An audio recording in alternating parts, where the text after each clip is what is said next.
Hello. Once again, I'm planning on sharing a drasha, a sermon in shul tomorrow. The text will be shared on the shul website and on the shul social media accounts following Shabbat, so you can come in person or listen. I do want to just say a few brief words of greetings before Shabbat to all of you who are watching. As you may have seen in the shul email, we are adjusting our health protocols. Masking is now optional for our smaller tefillot, for weekday tefillot. We're still asking everyone to wear a mask at Shabbat morning tefillot because of the relatively large number of unvaccinated children who are around on Shabbat morning, and it's a fuller, bigger crowd, higher density, and this was the guidance of our medical task force for now. We're re-evaluating as, please God, cases of COVID in the surrounding area continues to decline. A colleague of mine noted that at each stage of his own re-entry into society, he was one of the first to be vaccinated because he was part of one of the drug trials. So he was flying and eating in restaurants before many of us. And he said it feels very strange the first time he did each thing for the first time after so many months of not doing that particular thing. And that's been my experience as well. The first time you do it, it does feel awkward.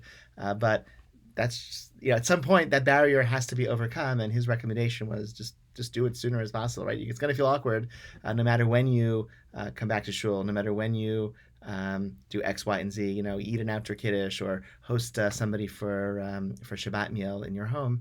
It will feel awkward, but it's worth pushing through that awkwardness. These things are considered safe, and these are good things to do, and it will feel awkward until it doesn't anymore.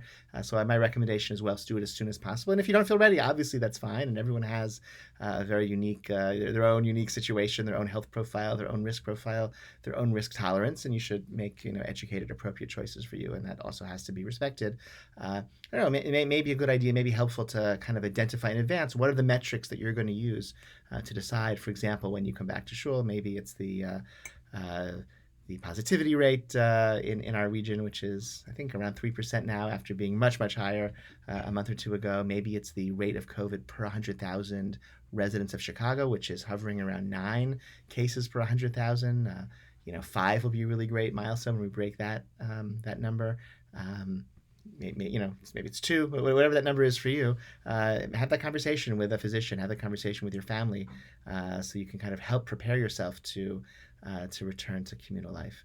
Lots of events are happening this week in the shul. Please read your bulletin carefully, read your email carefully.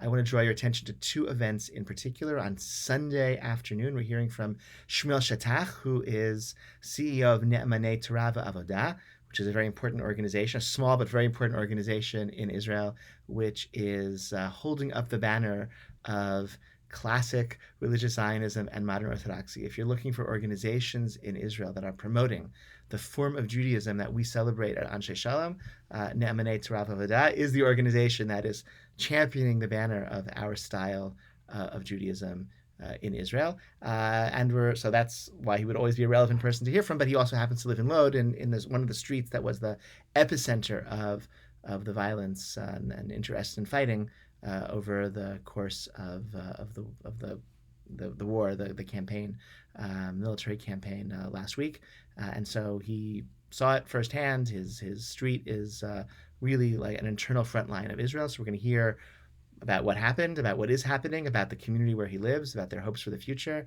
and also a little bit about the organization he leads, Ne'emanei Torah Avodah, and how they are championing a vision of Judaism in Israel that I think many of us would find compelling. That's Sunday, and then Tuesday night, where I get to invite back to the shul, at least via Zoom, Rabbi Patton and one of his colleagues who are going to speak about an African-American Jewish coalition that they are leading in Detroit. And I think that's going to be a compelling story, an interesting story, an inspiring story, and it's always a special occasion. Rabbi Patton gets to share his Torah with our community.